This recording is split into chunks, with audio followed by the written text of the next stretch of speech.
Assalamualaikum warahmatullahi wabarakatuh. Innal hamdalillah nahmaduhu wa nasta'inuhu wa nastaghfiruh wa na'udzu billahi min syururi anfusina wa min sayyiati a'malina. May yahdihillahu fala mudhillalah wa may yudlil fala hadiyalah. Asyhadu an la ilaha illallah wa asyhadu anna Muhammadan abduhu wa rasuluh la nabiyya ba'da. Allahumma salli wa sallim ala nabiyyina Muhammad sallallahu alaihi wasallam wa ala alihi wa sahbihi wa man sara ala nahjihi ila yaumiddin. Amma ba'd. Ayo ikhwah, kita lanjutkan kajian Fiqhu Bulughil Maram masih di seputar sholat Jumat. Kali ini hadis ke 399, yaitu laghul Jumat liman takallam, nihilnya Jumat bagi orang yang ngobrol. Nihil maksudnya sholatnya itu ya sholat mas sholat tapi nggak dapat pahala. Bismillahirrahmanirrahim. Haditsu Abi Hurairah radhiyallahu an fis sahihain. Hadis Abi Hurairah yang ada pada sahihain, dua kitab sahih. Kalau disebut sahih itu berarti Sahih Bukhari dan Sahih Muslim. Kalau 4 kitab selain dari Bukhari dan Muslim apa disebutnya sunan. Tapi bukan Sunan Gunung Jati, Sunan Bonang, bukan. Sunan Abi Dawud, Sunan Turmudi, ya, Sunan Nasai, Sunan Ibnu Majah. Nah, ini terdapat dalam kitab Bukhari dan Muslim. Marfu'an. Marfu', statusnya marfu', terkonfirmasi. Ya, jadi ini pengaturan alur alur berita itu sangat rapih umat Islam. Ini dikagumi bahkan oleh orang Barat. Ya, penelitian-penelitian dari Barat pun kagum terhadap produk umat Islam, mengatur informasi jangan sampai berujung dengan hoax. Kalau hoax itu namanya hadis palsu. Ujung-ujungnya palsu. Ya, ini jangan berakhir dengan hoax. Apa isi ucapannya? Sabda Rasulullah, "Idza qulta li sahibika ansit." Apabila Anda berkata kepada teman Anda, ansit, diamlah. Ya. Ansit. Gitu ya. Yaumal Jum'ah, di hari Jumat, wal imamu yakhtub, imam sedang berkhutbah, faqad laghauta, maka Anda sudah nihil. Dianggapnya nihil. Nah, kita nggak begitu ngerti apa maksudnya nih, maka kita akan belajar syarahnya. Kesimpulan hadis. An-nahyu an jami'an wa'il kalam halal khutbah. Larangan ngomong. Bukan ngobrol, kalau ngobrol kan ada teman, ada lawan bicaranya. Ngomong, larangan ngomong saat khutbah sedang berlangsung. Tuh, meskipun sepihak, walaupun begitu. Wa nabbah bihadza ala masiwahu, apalagi lainnya. Kalau sahabat dulu itu ngomong mah enggak, tapi karena dia sholatnya di atas kerikil, jadi dia main kerikil. Tuh. Iseng gitu kan, sampai khutbah dengar iseng gitu. Tuh gitu. Ini juga dilarang, sama. Kalau kita ada yang memberikan peringatan, mengedarkan kotak amal. Ya, mengedarkan kotak amal itu nggak ada masalah, tapi jangan saat khutbah berlangsung, karena itu sama dengan ngobrol, karena inti dari larangan ngobrol kan supaya fokus. bukan ngobrolnya itu yang dilarang. Supaya fokus. Nah, sekarang ngobrol enggak, tapi ya, yang lain membuat kita tidak fokus, itu tidak boleh. Meskipun itu baca Quran, kecuali kaitannya dengan khutbah. Ini terdapat dalam surat sekian, ayat sekian. Kita berarti, ya ini nih. Boleh itu mah. Tapi kalau kita nyari sendiri, dia ngecaprak dulu. Apa ini? Ada agenda ini yang nggak boleh. Sebab intinya kita itu, gitu. Itu tujuannya. Ya, sebab kalau diam aja, ya seperti saya kadang-kadang ngantuk. Waduh, tadi apa yang diobrolin? Yang diucapkan khatib. Ini nggak boleh, itu nggak boleh, jadi cenderung diam. Menang banget. Turu man. Nah, sama aja itu. Makanya intinya untuk mendengar khutbah intinya. Sehingga dalam ayat Quran kan, A'udzubillahi minasyaitonir rajim. Ya ayyuhalladzina amanu idza nudiya lis-salati min yaumil jumu'ati fas'au ila dzikrillahi wa dzarul bai'. Wahai orang-orang beriman, jika Anda dipanggil untuk Jumatan, segera datang, tinggalkan jual beli. Tinggalkan jual beli. Jual beli mah enggak, cuman ngedandani motor, sama aja itu. Karena intinya memalingkan fokus berjumat. Tuh, karena suruh ngumpul, maka disuruh tatag. Memastikan tidak ada halangan. Sebab nanti lagi lah. Nanti lagi ada tamu pisan. Ya, kalau kita jaga toko, nantilah 10 menit lagi. Ada pembeli atau bos nelpon. Nah, itu udah sebelumnya kita antisipasi libur. Istirahat berapa jam. Jadi Allah menyatakan dzalikum khairul lakum in kuntum ta'lamun. Fa idza qudiyatis salat, kalau salat sudah selesai, fantashiru, silakan bertebaran. Wabtaghu min fadlillah, carilah karunia Allah. Insya Allah kalau sudah Jumatan selesai, buka lagi, Allah akan mengganti saat kita istirahat. Kita kembali ke sini. Liana idza qala ansit wa fil asli amrun bima'ruf. Padahal boleh jadi ketika orang mengatakan ansit, ya, artinya boleh jadi itu perbuatan ma'ruf. Perbuatan yang baik, karena dia menghentikan orang ngobrol. Jangan ngobrol. Itu kan yang ngomong begitu kan sebenarnya baik. Ya, tapi dia pun terkena hukuman. Jadi bagaimana? Pakai isyarat. Kata di sini. Wasamahu lagwan, maka dinamai dengan lagwun. Lagwun itu maknanya anggur-angguran, percuma. Maka sholatnya percuma. Faghairu minal kalam aula, maka kalau bukan ngobrol, yang lainnya juga lebih utama. Nah, ini yang susah ya. Jadi kalau ngatur itu, ya sebelum dimulai itu harus betul-betul diatur, anak-anak jangan ngobrol, harus diomongi dulu. Yang berhak menenangkan saat khutbah berjalan adalah khotib. Khotib berhak, karena yang boleh bicara cuma dia.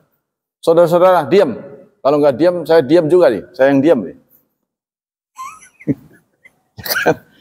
Nah, kalau sama-sama diam, kapan mau selesainya? Yang ngomong hanya boleh satu, saudara atau saya. Kalau saudara mau milih bicara, saya yang diam. Kan khutbah nggak selesai-selesai nanti. Pasti dia akan diam. Ya, ngejeminnya begitu. Karena yang lain sudah tidak berhak bicara kalau khotib sudah khutbah berlangsung. Khotib yang mengambil alih.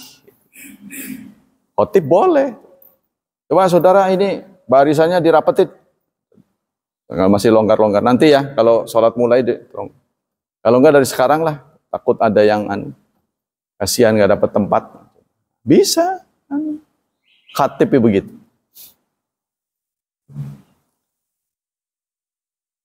Wa inna ma tariquhu idza arada nahya ghairi anil kalam ayyushira'il bisukut in fahimahu. Sesungguhnya cara orang melarang orang lain untuk bicara adalah dengan isyarat. Dengan isyarat ya. Kalau dia faham, wa in ta'adzara famu falyanhahu bi kalam mukhtasar. Tapi kalau tidak faham juga, ya, maka dengan cara lain. Ya, cara lain apa? Kata di sini dengan omongan yang pendek. Nah, tadi katanya nggak boleh, itu kan. Aneh. Wala yazid ala aqalla mungkin. Alhasil semua cara harus dilakukan untuk menghentikan obrolan. Jadi kalau ada obrolan kita nggak boleh diam saja. Nah, boleh begitu. Gimana? Isyarat yang disepakati. Menang sih, tapi nggak pakai mulut. Atau kita pakai pelang, kayak sutra. Jangan bicara. Kasih. Bisa itu. Ya, atau ditulis itu. Jangan bicara. Apa itu? Nggak taunya dia buta huruf. Tapi udah semua bisa baca ya, insya Allah. Yang kedua, ikhtalaful ulama fil kalam an asnal khutbatil Jumat. Hal huwa haram au makruh karahata tanzi wa huma qaulan li Syafi'i rahimahullah wa rajih anna makruh. Kalau ngobrol juga, ini kalau kasus khutbah sedang berlangsung ada seorang ngobrol, apakah sholatnya itu hukum ngobrol itu makruh atau haram atau membatalkan? Nah, mazhab Syafi'i mengatakan ada dua, ada yang mengatakan haram, ada yang mengatakan makruh. Tapi nggak ada yang mengatakan batal. Tuh, walaupun tadi itu ya, barang siapa yang mengucapkan diam kepada temannya, maka Jumatnya nihil, gitu kan? Menurut hadis kan? Tapi menurut ulama, yang dimaksud di sini nihil kesempurnaannya, bukan nihil keberadaannya. Sah sah, cuma nilainya kurang. Yang ketiga, yajibul insat lil khutbah, wajib insat ya, insat itu menyimak, mendengarkan, diam. Waqal jumhur yalzamul insat walau lam yasmusan imam. Kata banyak ulama, kita tetap harus diam meskipun suara khatib tidak terdengar. Karena kebetulan sound systemnya jelek gitu kan. Jadi sampai nggak terdengar atau baterainya low. Saat lagi dipakai turun. Jadi sampai nggak kedengar. Ya, itu maka dia tetap harus diam. Sebab kalau dia bicara ini akan mengganggu, memecah perhatian. Kama law sami'a hatta la yakuna kalam tashwisan ala say musallin. Karena kalau dia menimbulkan suara itu akan ngerecoki yang lainnya. Ya, baca Quran bagus, terpuji, tapi kalau bukan tempatnya salah. Contohnya itu, sesudah banyak orang ngumpul, baca Quran keras-keras. Saudara harus ingat yang namanya baca itu nggak selalu bersuara. Contohnya Pak Mul sedang baca koran, kan dia nggak ngomong Jakarta. Nah, pemerintah akan mengumumkan, nggak usah diomong, ya kan? Walaupun sedang baca koran, kan disebutnya baca juga itu. Tapi kan nggak perlu ditemukan seseorang, contohnya tanpa identitas, dikerasin gitu kan nggak perlu begitu. Itu mah dikeraskan. Tapi membaca itu walaupun tidak dikeraskan, membaca. Jadi artinya kita tetap dapat pahala walaupun tidak bersuara. Tuh, menang baik. Karena kalau kita menimbulkan suara ini ada samping kita ini. Dia nggak tahu lagi ngapain, terganggu oleh kita. Apalagi kalau dia lagi sholat. Kalau lagi sepi nggak apa-apa. Ya, itu jadi kita tidak kehilangan pahala membaca dengan tidak mengeraskan. Oh. Ya, jadi keras itu untuk membantu hafalan. Ya, Tapi kita tidak kehilangan itu tadi pahala membaca, walaupun kita ya seperti baca buku aja. Quran dibaca, apalagi kalau sudah bisa mengucapkan dengan benar, ya nggak perlu keras-keras gitu. Ya, itu ya. Yang ketiga. Yang keempat, qala Syafi'iyah al-asah ana yusab insat. Kata Syafi'iyah, pengikut-pengikut Syafi'i, dianjurkan, disukai kita diam. Li jawazil kalam ahyanan, karena kadangkala ucapan juga dibutuhkan kalau dalam kondisi darurat. Contohnya ada ular di sampingnya itu, si anunya nggak tahu, nah, dan sulit kalau nggak pakai suara nggak bisa, contohnya. Nah, maka itu dibutuhkan. Jadi kalau sudah menyentuh keselamatan, kita boleh. Seperti kita berenang, ya kebetulan lagi ada acara di pantai, di depan kita ada orang tenggelam, tolong, gitu. Waduh, kepremen kita harus salat terus. Sudah waktunya sudah dekat habis, jam 5 contohnya. Kalau saya tolong, ntar butuh waktu panjang maghrib, asarnya ketinggalan. Maka harus mendahulukan nolong dulu. Kalau Anda bisa berenang. Kalau nggak bisa berenang ya tenggelam dua-duanya. Ya, sama dengan orang tersengat listrik ya. Tersengat listrik. Karena refleks ditolong. Lah akhirnya yang mati duluan mana? Yang belakang ya, bukan yang megang kan? Iya. Wih, refleks tolong. Ini yang mati yang ini kan. Pas Syafi'i mati duluan mana? Kalau begitu. Yang belakang ya? Bukan yang megang kan? Kecuali udah nggak ada lagi. Yang terakhir. Sama dengan kejadian ini kemarin itu ya. Iya, betul. Ada santri masuk ke sungai ya. Lagi touring dia. Jadi dia ngelihat temennya masuk ke sungai, dia nggak taunya ada listriknya. Nah udah itu. Begitu juga ke sumur ya. Orang lagi gali sumur, kemana ini orang? Kok nggak turun dia? Udah diem lagi. Yang turun kedua diem lagi. Nggak taunya di situ ada gas beracun.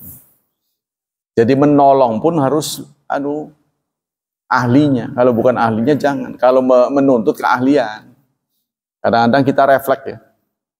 Jadi katanya harus dipukul pakai papan. Orangnya kesetrum tuh. Katanya gitu ya. Jadi kalau bukan ahlinya jangan. Wah taju bima rawa Anas radhiyallahu an qala dakhala rajulun wa nabiyyu qaimun al mimbar yaumul jumu'ah. Satu saat diberitakan oleh Anas, seseorang masuk, Nabi sedang berkhutbah. Ada masuk. Faqala mata sa'ah. Jam berapa ini? Pada waktu itu belum ada jam ya. Fa asyara an-nas ilaihi an askut. Lalu orang-orang memberi isyarat agar diam. Tuh. Faqala lahu Rasulullah sallallahu alaihi wasallam inda tsalitsa, ma'adatta laha. Apa yang kamu sudah siapkan? Ngapain sih kamu bisa telat? Kalau di zaman Rasul mah ditegur. Berani nggak jadi khotib? Kok telat sih? Kenapa? Waduh. Besoknya dicoret. Nasib khotib sekarang begitu. Iya, yang kalah justru dai. Kenapa telat? Nggak boleh telat. Siapa itu sih? Kebetulan yang ditegur manajer pisan. Ya kan? Siapa itu orang? Jangan dipakai lagi. Semudah itu ya menggeser. Zaman Rasulullah. Ini kalau menurut riwayat, saudara, yang telat ini Utsman bin Affan. Yang telat ini menantu beliau sendiri. kerok lah. Tapi tetap ditegur. Kenapa telat? Ngapain aja? Tuh. Qala hubbullah wa rasulah. Jadi kata Rasulullah, kamu udah punya bekal apa untuk datang ke sini? Kata Utsman bin Affan, hubbullah wa rasulah. Saya cinta kepada Allah dan Rasul. Ini kalau menurut saya, oh telat. Gale demen cinta pada Allah, kok telat gitu. Nah, tapi itulah. Lalu Rasulullah menjawab, innaka ma'a man ahbabta. Engkau kelak akan dikumpulkan bersama orang yang kau cintai. Jadi Rasulullah tidak mematahkan ya. Jadi sahabat ini kalau ada perilaku yang aneh, itu patut dicurigai kebaikan di balik itu. Begitu kira-kira, karena kita tidak boleh suudzon pada sahabat. Ada apa itu? Kalau ada orang bijak, orang pintar melakukan sesuatu, seperti pelajaran Nabi Khidir kepada Nabi Musa, ya kan? Ada perahu dilubangi. Ini kan perbuatan yang aneh. Ditegur. Kan saya udah bilang, ntar juga saya terangin, nggak usah nanya-nanya. 3 nih kesempatannya. 3-tiganya nggak sabar. Akhirnya nggak jadi lulus, nggak lulus. Nabi Musa berguru dengan Nabi Khidir nggak lulus. Karena syaratnya nggak boleh nanya sampai aku terangkan. Tapi perbuatannya aneh-aneh. Menurut syariat Taurat itu perbuatan mungkar. Wong ada bahtera dilubangi. Apa ini? Ada anak dibunuh. Wah, mungkar kamu itu. Nah, itu. Sampai ketiganya nggak tahan, sudah. Sampai di sini saja. Sebab kamu nggak akan kuat. Nanti akan ada pemandangan-pemandangan lain yang lebih aneh. Kamu akan lebih emosi lagi. Nabi Musa kan tipenya orang emosi ya. Nonjok mati. Tonjokan Nabi Musa kata orang Bojonegara. Wan nabiyyu sudah. Hubballah wa in ra'a rajulan dariran yaqau bi bi'rin lam yahram al kalam. Kalau seseorang sedang mendengarkan khutbah lalu dia melihat orang buta ya sedang apa itu tertatih-tatih menemukan jalannya, nggak taunya sumur depannya itu. Nggak ada ini pisan, pokoknya lobang aja gitu. Di kampung kan kadang-kadang nggak ada sumur, nggak ada temboknya, langsung begitu. Dia tahu, mau ke situ. Nah, dia boleh mengucapkan itu. Untuk mencegah si orang buta jatuh ke situ. Lam yaharam alai kalam qaulan wahidan aw ra'a akrawan tadubu ilaihi takallam. Atau dia melihat kalajengking yang sedang merambat ke arahnya, sementara orang itu nggak tahu.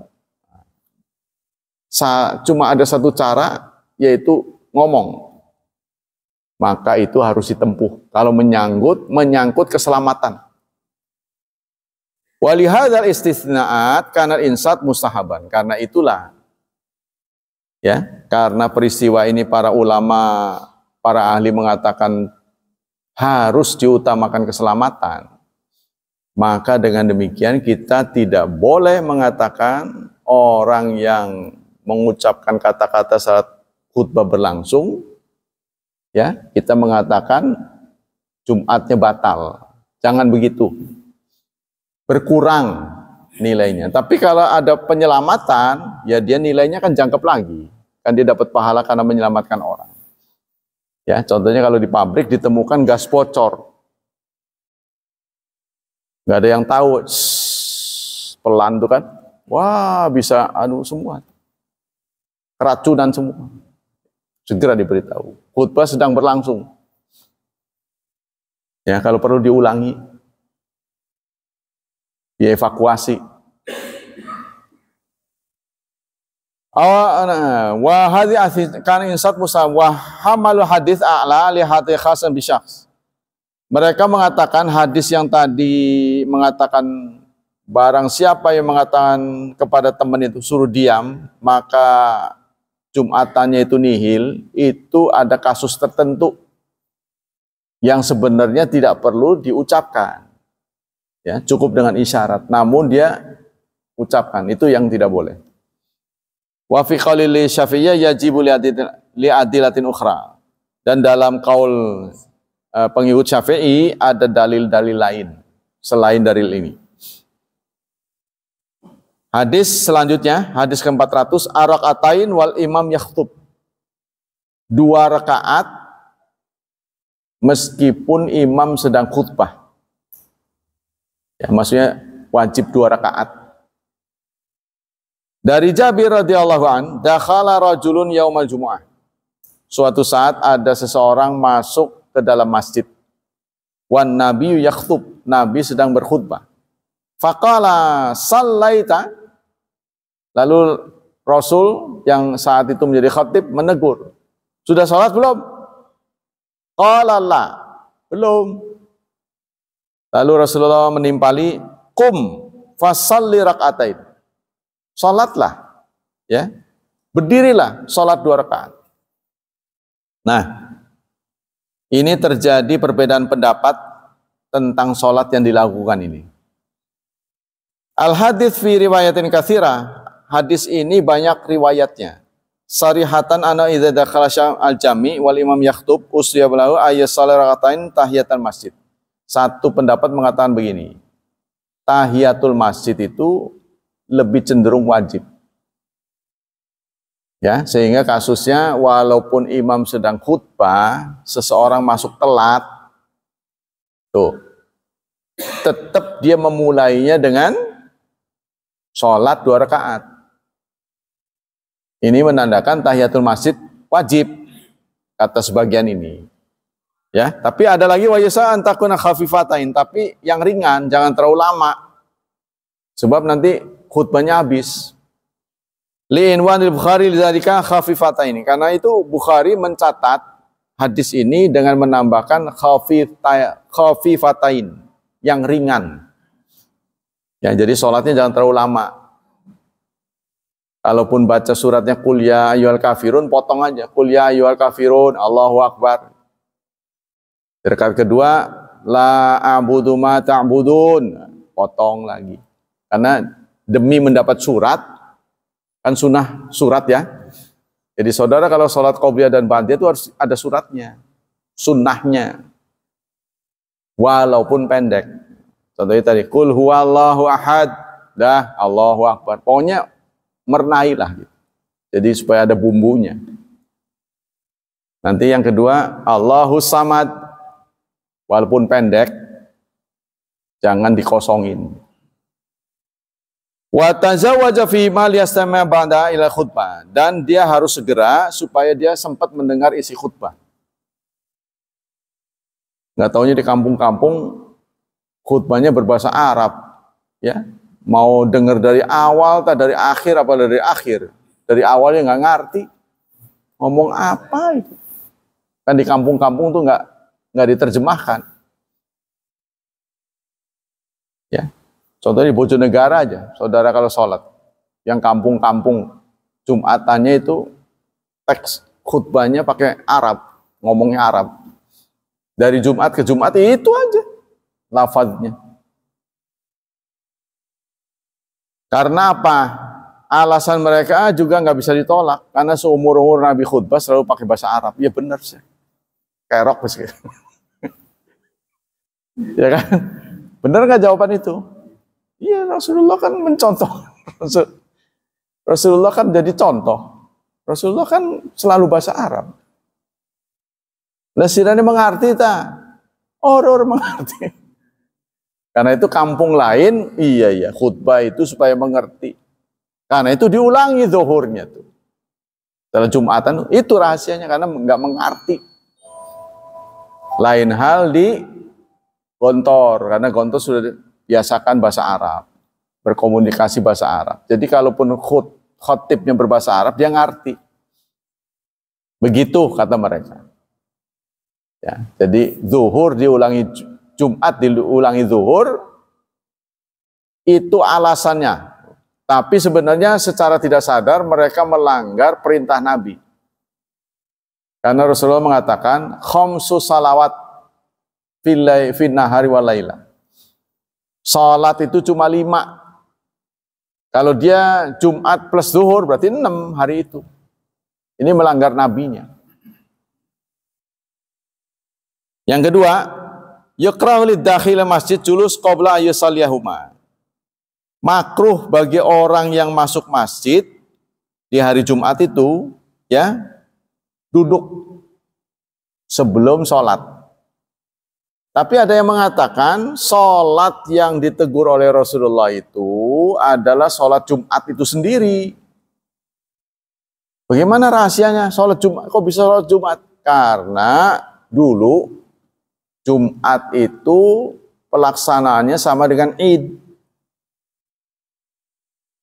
Dulu mah. Ya. Jadi artinya apa? Sholat dulu baru khutbah. Ya, seperti Id kan begitu kan? Idul Fitri, Idul Adha, Gerhana kan dulu, sholat dulu baru khutbah. Nah, orang ini masuk saat Nabi khutbah. Kan berarti sholatnya udah pada selesai semua nih. Udah sholat belum? Belum, sholat dulu. Karena memang kita mau udah. Itu tuh, ada yang mengatakan itu sehingga terjadi khilafiyah. Bukan berarti sholat tahiyatul masjid wajib. Kan dalam mengenai tahiyatul masjid Rasulullah kan mengatakan, idza dakhala ahadakum masjidah, jika salah seorang di antara kalian masuk masjid, fala yajlisu, jangan duduk hatta yusalli raka'atain, sebelum sholat 2 rakaat. Masuk masjid niatnya duduk. Masuk duduk tuh ada 2 alasannya. Kalau masuk bukan untuk duduk nggak sunnah. Contohnya sekedar mengambil kunci. Ya, tadi udah dari masjid, kuncinya ketinggalan kan masuk juga, tapi nggak duduk, ngambil doang. Itu tidak sunnah. Atau duduk sih duduk tapi nggak masuk. Masih di luar masjid, ya, rumah tetangga masjid, duduknya di situ, rumah depan. Ya nggak sunnah. Masuk sih masuk, tapi bukan ke masjid, masuk rumah sendiri, yang nggak sunnah sholat. Nah, bagaimana dengan lapangan? Biasanya kita menggelar Id di lapangan. Kita datang di barisan, ya, jadi belum Id itu sudah kita ke situ dulu. Apakah sunnah sholat tahiyatul masjid? Menurut Syekh Utsaimin iya. Kok bisa? Ya karena tempat itu, kapling itu diniati masjid. Bukan masjid dalam artian bangunan, tempat sholat. Masjid itu kan tempat sujud artinya. Jadi pengertian masjid itu artinya 2, tempat sujud dan bangunan buat sholat, gitu, buat sujud. Ini masjid. Tapi kalau kita punya tempat biasa dipakai tuh di rumah biasa dipakai gelar itu juga kalau dalam pengertian bahasa masjid itu. Karena tempat sujud. Tapi kalau masjid yang resmi ini bangunan ini yang boleh dipakai Jumatan. Sehingga kalau tidak dijadikan Jumatan dan bukan wakaf namanya musola. Musola dan masjid menurut bahasa Arab sama. Musola tempat sholat, masjid tempat sujud, sama aja. Cuma di Indonesia dibedain. Kalau musola itu milik individu, milik manusia. Kalau masjid milik Allah. Maka disebut dengan Baitullah. Kalau musola bukan Baitullah. Ini musola siapa nih? PT Anu. PT Anu. Ya, contohnya Pak Selamat punya workshop supaya karyawannya nggak susah. Dia bikin bangunan situ. Masjid bukan, karena masjid itu tandanya adalah wakaf. Jadi masjid itu adalah kaplingnya harus wakaf. Boleh dimasuki siapapun. Bisa diakses siapa saja. Yang menjadi pertanyaan ini, masjid di pabrik-pabrik ini. Kan nggak bisa dimasuki siapapun. Kalau Chandra Asri ya masjid Chandra Asri. Kalau Tripolita ya Tripolita. Terus gimana solusinya? Itulah yang susah. Karena perkembangan modern. Kalau harus keluar semua, Wah, ya berabe. Apalagi posko. Masjidnya sampai 3. Jadi setiap Jumat 3 masjid. Jadi dijemputnya itu 3 khotib. Satu mobil itu. Sini, sini, sini. Tapi orang sini ada yang, jadi itu dunia karyawan. Kadang-kadang ahli agama ini nggak memahami dunia karyawan. Si penjemput itu sudah kasih tahu, Pak Ustadz, kalau untuk hari ini kami akan menjemput 3 khatib. Jadi Pak Ustadz yang duluan. Maksudnya agak cepetan. Boleh? Jam berapa? Janjian aja. Dah tuh. Dah, saya dijemput. Kemudian giliran khatib kedua. Dia nggak ngerti nih suasana pabrik. Begitu nyampe ke situ, belum mandi. Si khatib dodok pasti dikit ke, nginum. Buku mau cepet-cepet. Si drivernya buku mau jemput 1 khatib lagi nih, cepet-cepet. Makanya dipagiin, apa nggak tahu, nggak ada komunikasi atau gimana? Weh, dodok pasti ngobrol. Jangan ngobrol, saya bilang. Akhirnya saya yang menengahi. Driver ini datang ke sini buru-buru, bukan karena nganggur, saya bilang. Dia mau jemput lagi, karena yang dijemput bukan kita doang. Oh begitu, yuk, baru dia buru-buru. Baru mandi. Didatengin belum mandi. Ya jadi,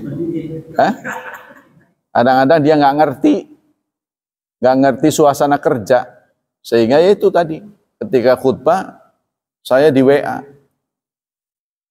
Mohon maklum Pak Ustadz, di sini karyawan bekerja lagi 12.45. Apa itu maksudnya? Dia hanya ngasih tahu. Oh, maksudnya jangan keterlaluan. Begitu kan maksudnya? Nggak dijawab juga sama dia. Oh, berarti Ustadz ngerti. Ya ngerti lah saya. Kalau untuk saya, tapi kan nggak semua khotib begitu. Kadang-kadang kayak ngobrol gitu. Amin. Belum ngomong amin, sudah amin. Wong nggak baca doa, nggak baca si khatibnya nggak baca doa lagi ngobrol. Amin. Nah, itu secara psikologi pendengarnya sudah tidak mau. Jadi kita ini kalau sudah pada lelah gitu kan, orang bisa fokus paling 1 jam menurut penelitian ya. Maka itu ada perangkat-perangkat elektronik, kalau kita sudah 1 jam duduk, dia suruh berdiri kita kan. Begitu tuh. Nah, di jamnya itu, kasih tahu, Anda sudah 1 jam duduk, berdiri. Karena memang sudah berdasarkan penelitian. Jadi kita mulai menemui bosen, itu 1 jam. Bisa fokus 1 jam. Maka itu pengajian selalu di settingnya, maghrib sampai isya. Paling panjang subuh. Untungnya nggak sampai zuhur. Mungkin saudara akan keluar satu-satu. Meninggalkan penceramah. Ya kan? Kalau ustadz jangan ditanya, kan udah terlatih. Ngomong tuh bisa 3 jam terus-menerus. Nyerocos. Karena udah dilatih, bukan karena kemampuan lebih, bukan. Anda juga kalau terlatih bisa. Contohnya dalang. Dalang lebih-lebih. Malam sampai subuh nggak pernah keluar ke toilet. Ya kan? Nggak ada sambungan selang di sini kan, nggak ada kan? Nggak ada. Pakai pampers. Ya, kemampuannya tinggi itu karena udah terbiasa. Yang ketiga, yataqayyata amru bi yurati imam lidakhil fi halil khutbah fala yasal muslim al kalam li amri bidzalik. Kita mengetahui ya imam mengetahui karena melihat. Kata yataqayyat amru bi yurati imam lidakhil fi halil khutbah. Jadi imamlah yang berperanan karena semua orang pada saat imam berkhutbah tidak diperkenankan ngomong kecuali imam. Boleh nggak imam bicara karena urusan umat? Boleh. Kenapa kamu duduk di situ? Atau kenapa kamu berdiri tempatnya masih kosong? Ah, boleh. Ya kan? Atau dia sedang mendengar khutbah merokok. Loh, kok merokok? Janganlah mengganggu temannya. Kan belum sholat, Pak. Jawab juga, kan belum sholat. Nanti kalau udah sholat saya berhenti. Taruh di sini. Jadi membuat heboh semasjid. Dia nggak kerasa ini taruh di sini, masih nyala. Udah nyampe ke kulit, kepret. Lah yang ke sana juga heboh lah. Yang keempat, yajuzul kalam lil khatib fil khutbah li hajat. Boleh tuh, ya. Khatib boleh ngomong. Nah, di sini ada nih. Karena ada kepentingan. Jadi satu-satunya saat khutbah sedang disampaikan, yang boleh ngomong tuh cuma khatib. Tapi bukan berarti khatib itu hanya ngomongin tulisan, ngomongin materi, bukan. Dia bebas ngomong. Yang penting dalam ranah yang dibenarkan, dalam urusan Jumat. Ya, contohnya itu ada binatang apa itu? Contohnya gitu. Kalau dia ngelihat kan dia di tempat tinggi jadi itu ular apa bukan itu? Coba pastikan dulu. Ya kan? Dia boleh menghentikan khutbahnya. Pastikan dulu itu. Coba disingkirkan. Nah, itu. Mari kita mulai lagi ya. Bisa begitu. Wa yajuzu lahu fil amru bil ma'ruf. Seorang khatib boleh nyuruh wal irsyad ilal masalih fi kulli halin wa mautin. Dan boleh memberikan isyarat. Artinya irsyad menunjukkan yang maslahat apa. Tolong itu diisi yang kosong. Nah, boleh. Contohnya gitu. Yang kelima, inna tahiyatal masjid fi sair ahwal rak'atain. Tahiyat masjid ini disyariatkan dalam semua keadaan, bukan sholat Jumat saja. Ya, jadi setiap masuk masjid itu 2 rakaat. Wa nawafil nahar rak'atain. Sementara sunah-sunah siang juga 2 rakaat. Wa anna tahiyat masjid la tafutu bil julus fi haqqin jahilin hukmaha. Dan tahiyatul masjid itu tidak kehilangan kesempatan bagi orang yang sudah duduk duluan kalau dia nggak ngerti. Kalau dia nggak ngerti bahwa tahiyatul masjid dilakukan sebelum duduk. Dia nggak ngerti, duduk duluan. Nggak apa-apa dia. Saya belum sholat. Contohnya lupa ya. Kebablasan, duduk dulu. Baru ingat, sholat nggak apa-apa. Wa tafutu ala alim bi anna sunnah bil julus. Dan tahiyatul masjid salat ini artinya gagal, tidak berlaku, kehilangan kesempatan bagi orang yang ngerti hukum tapi dia memilih duduk dulu. Maksudnya udah habis waktunya, kadaluarsa. Amal jahil fayatadarakaha ala qurbi li hadzal hadis. Adapun orang yang nggak ngerti, yaitu kayak tadi tuh. Ya, Rasulullah contohnya itu melihat duduk kan. Orang udah sholat belum? Belum. Ayo bangun, sholat dulu. Contohnya gitu. Jadi kalau orang yang nggak ngerti, kebablasan duduk, dia masih ada kesempatan. Yang keenam, inna tahiyatul masjid la tutraku fi awqatin nahi anis salah. Tahiyatul masjid tetap berlaku meskipun pada waktu-waktu yang dilarang. Kan sholat sehari semalam ini ada waktu dilarang kan. Contohnya ba'da subuh. Ini ba'da subuh nih. Sunnahnya itu sholat sunnah dilarang. Sampai dengan waktu duha tiba. Yaitu 12 menit setelah matahari terbit. Itu awal waktunya. Kalau dilakukan oleh orang yang tidak keluar masjid dari subuh. Namanya syuruk. Tapi kalau judul sholat syuruk mah nggak ada. Jadi kesulitan kasih nama. Sebab kalau disebut dengan panjang, sholat yang sudah dilakukan, orang nggak keluar masjid, terus terbit matahari tambah 12 menit, kan panjang tuh.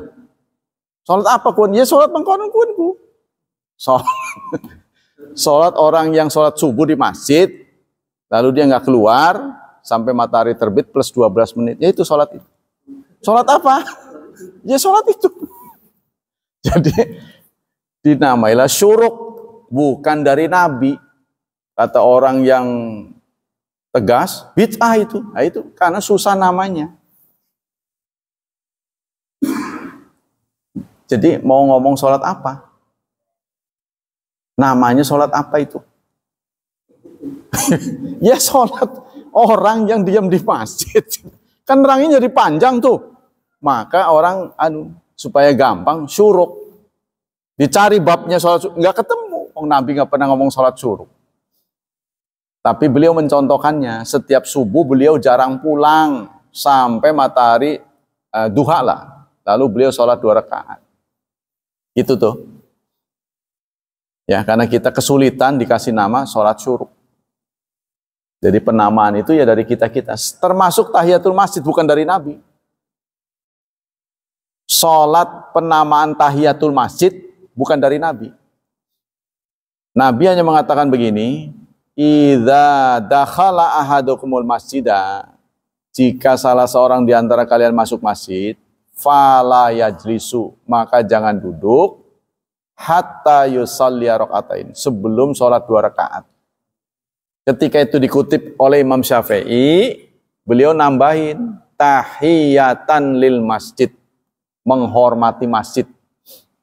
Orang yang streng sama akidah, hormat kepada Allah bukan masjid. Ya, boleh. Tapi kesulitan kasih namanya apa? Sholat masuk masjid gitu. Ya paling begitu. Sholat karena masuk masjid. Kan tetap aja sholat karena masuk masjid. Dakwah.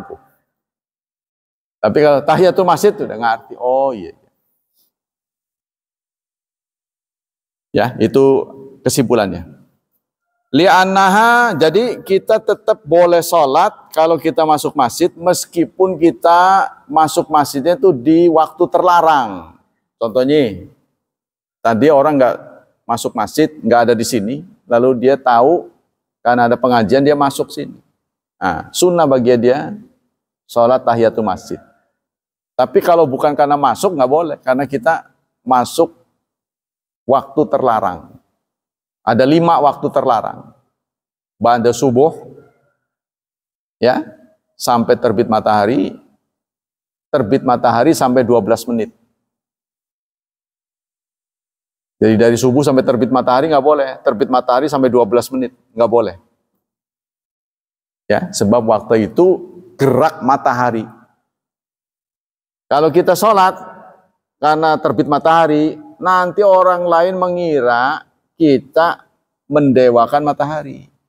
Ngomong-ngomong Allah Tuhannya, matahari terbit kamu sholat, matahari terbenam kamu sholat. Berarti itu kan matahari kamu jadikan Tuhan, kata orang Jepang. Nanti diwadani begitu.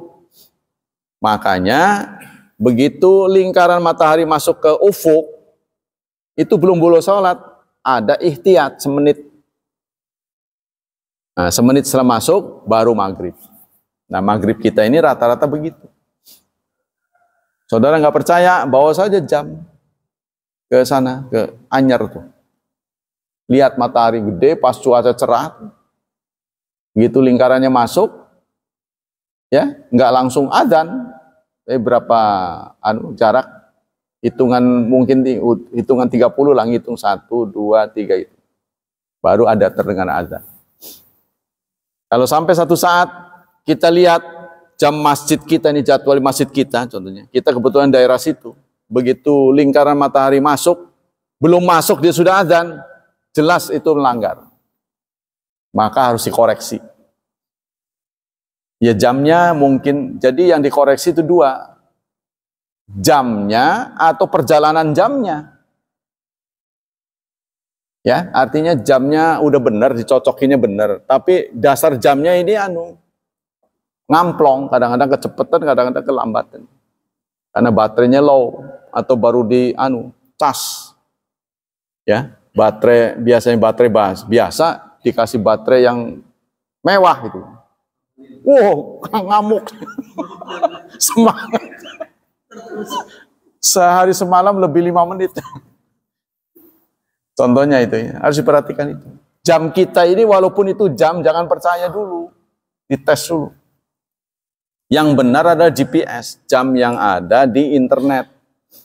Karena kita sudah di setiap HP kan ada kan, maka praktis sebenarnya jam ini sih nggak perlu kalau kita bawa HP. Sebab setiap HP pasti ada jamnya. Nah, Anda harus setting otomatis. Tidak boleh setting manual. Kalau setting manual, boleh jadi telat dari intern HP-nya. Tapi kalau setting otomatis, dia selalu ya pakai GPS. Ya, itu insya Allah benar. Nah, itulah kalau untuk jam itu saya sampaikan, Anda tinggal tanya, ketik di Google, jadwal waktu sholat sekarang. Dia lokatornya ada setting, lokasi kita di setting, di on, jangan di off. Nah, nanti dimanapun Anda berada, dia akan kasih waktu. Presisi itu. Tapi walaupun nanti kalau pindah, begitu lagi, jangan dianggap sama. Sebab dia presisi. Ya, geser sedikit dia sudah beda. Tapi ada kalanya walaupun sudah geser kemana-mana tetap sama, itu karena garis ininya. Bujurnya sama. Karena yang menjadi penggerak perbedaan lintangnya ke sininya. Contohnya kan Jakarta kan di timur, pasti sana duluan. Kita kan di barat. Begininya, tapi kalau Anda masih di sini, nih, yang begini, vertikal, itu akan sama. Contohnya Anda berjalannya begini, dari utara ke selatan, akan sama. Tapi kalau udah ke sini, dari timur ke barat, yang barat belakangan. Contohnya kita dengan Jakarta, selisih sekitar 2-3 menit. Tergantung Cilegonnya. Ya. Jadi jangan disebut namanya Cilegon. Yang namanya Cilegon itu dari Serdang sampai ke Merak sana. Kan Serdang dan Merak itu sudah berjarak. Tapi dalam jadwal dijadikan satu karena namanya Cilegon. Jakarta lebih-lebih. Jakarta Barat dengan Jakarta Timur. Jaraknya jauh itu. Ya, tapi disebutnya Jakarta saja. Karena itu dijadikan satu. Jadi cenderung jadwal-jadwal yang dibuat untuk kita itu dipundurin. Nah, kalau kita punya HP itu berarti telak sesuai dengan GPS. Selanjutnya, qiraatu suratil Jum'ah wal munafiqin fi salatil Jum'ah. Membaca surat Al-Jumu'ah, surat ke-62 dan surat Al-Munafiqin 63. Hadis ke-401 wa an Ibnu Abbas, dari Ibnu Abbas radhiyallahu anhuma annan nabiyya kana yaqra, Nabi membaca fi salatil Jum'ah, untuk salat Jumat, suratal Jum'ah wal Munafiqin. Beliau membaca surat Jumat dan Munafiqin. Jadi yang kita sering nggak setuju itu bacaan suratnya atau lamanya. Nah, makanya dipercepat. Kan? Jadi khotib yang pengertian. Berhubung yang hadir sudah tua-tua, nggak tahan lama berdiri, Rasul nyuruh Jumat, sholat Jumat dan Munafikin panjang. Bacanya cepat. Kan qiraat ada hadar. Ya kan? Contohnya yusabbihu lahu ma fis samawati wa ma fil ardi malikil quddus azizil hakim huwallazi ba'atsa fil ummiyina rasul. Bacanya pelan, udah panjang pelan. Kan ini hatinya terlalu amat ini lama. Ngegerundeng walaupun tidak diungkapkan. Ya kan? Lama amat, aduh pegel gitu. Jadi ibadahnya tidak ikhlas, sama-sama pengen nyunah tapi ada kepentingan, gitu kan? Apalagi pada Jumat jam sekian sudah ada jadwal apa gitu, ya nggak tahu jadwal apa, apalagi itu. Jadi usahakan begitu kalau kita itu harus begitu, harus panjang. Tapi waktunya singkat, dia bacanya cepat. Kan ini tajwid kan sudah diatur, mau cepat, mau setengah, atau mau lambat. Yang pertama, apakah musola kita disunahkan tahiyatul masjid? Jawabannya tidak. Oh, kenapa ketika sholat id di lapangan yang direncanakan untuk sholat disunahkan oleh Syekh Utsaimin untuk tahiyatul masjid? Karena menyangkut banyak orang. Itu persetujuan banyak orang. Kalau musola kan kita sendiri. Jadi yang bedanya masjid dengan musola adalah masjid itu kepentingan banyak orang. Musyawarah banyak orang itulah. Jadi kalau sekarang kita sholat selain id ditetapkan di sini. Ketika id kita memilih keluar, ini kan kesepakatan banyak orang. Begitu kata Syekh Utsaimin. Jadi kalau rumah kita dijadikan musola, kita masuk musola nggak sunat tahiyatul masjid. Walaupun itu tempat sujud. Karena yang memutuskan kita sendiri, bukan kesepakatan. Itu rahasianya. Yang kedua, apakah sholat berjemaah di rumah, ya kan, sama dengan di masjid, gitu kan? Pahalanya beda. Ya, karena saya pernah sampaikan, pahala sholat berjemaah itu tergantung jumlah membernya yang pada saat itu sholat. Kalau kita dihadapkan pada kenyataan, dihadapkan pada dua tempat, sana masjid, sini masjid, maka kita cenderung disuruh milih masjid yang jamaahnya banyak. Karena Allah lebih suka mengabulkan doa orang banyak. Ya mungkin kalau di analogi, pejabat juga akan datang di tempat yang banyak orangnya kan. Jumlahnya berapa ya? 10, sana 100, cenderung ke sana, di cancel. Ya Allah nggak boleh disamakan dengan orang sih. Tapi nanti ada hadis, Allah lebih suka mengabulkan doa banyak orang. Itu rahasianya, Pak. Ya, yang kedua, soal masjid dengan rumah, sebaik-baik tempat ada 4 urutannya. 1 Masjidil Haram, 2 Masjid Madinah, yang ketiga Aqsa, yang keempat masjid. Masjid di mana saja. Nah, sisanya itu biasa. Jadi yang bernilai itu 4. Ya, ditinggikan oleh Allah nilainya. Jadi sholat di masjid lebih tinggi daripada sholat di rumah. Nah, kalau kita luput sholat berjemaah di masjid, jangan luput sholat berjemaah di rumah. Itu tuh, wah udah ketinggalan. Udah sholat di rumah aja. Artinya ke masjid pun nggak ada orang. Sekarang Anda bertanya, bagus mana sholat berjemaah di rumah dengan sholat sendiri di masjid?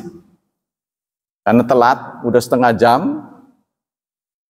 kita paksa juga kita ke masjidnya, nggak ada orang, semua udah pada sholat. Tapi kalau di rumah, istri kita boleh jadi belum sholat. Kita telepon, jangan sholat dulu, berjemaah sama saya, ketinggalan. Nah, sunnahnya berjemaah kalau udah begitu. Tapi kalau dihadapkan pada pilihan di masjid berjemaah, di rumah berjemaah, pilihnya masjid. Tapi kalau di masjid sendiri, di rumah berjemaah, angguran berjemaah. Karena yang lebih unggul itu berjemaahnya. Iya, sebenarnya nggak disunahkan salaman sih.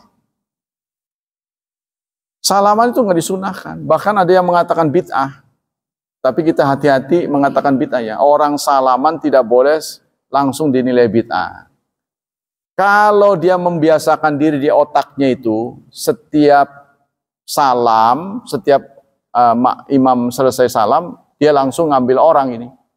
Dia meyakini sebagai amal saleh. Setiap salam suruh salaman, ini salah, ini bid'ah. Tapi kalau dia mendapati di sampingnya lama nggak ketemu, tumben salam, itu bukan bid'ah, karena itu baru. Apalagi kalau tuman dia, setiap ini salaman, kita kasih pelajaran. Saya kalau mendapati satu masjid membiasakan salaman, begitu imam salam, saya langsung berdiri sholat ba'diyah. Jadi dia kan nggak bisa salaman, nggak mungkin begini. Saya begitu. Karena susah diajar kan, mau ngajarin takutnya dia marah. Gitu Pak caranya. Demikianlah hadirin hafizani hafizakumullah kajian pagi ini, semoga menambah wawasan kita, semoga Allah melimpahkan pahala yang berlipat untuk kita, tetap melindungi dan menyelamatkan kita dari wabah dan fitnah, dari syubhat dan syahwat. Subhanakallah wa bihamdik asyhadu an la ilaha illa anta astaghfiruka wa atubu ilaik. Wassalamualaikum warahmatullahi wabarakatuh.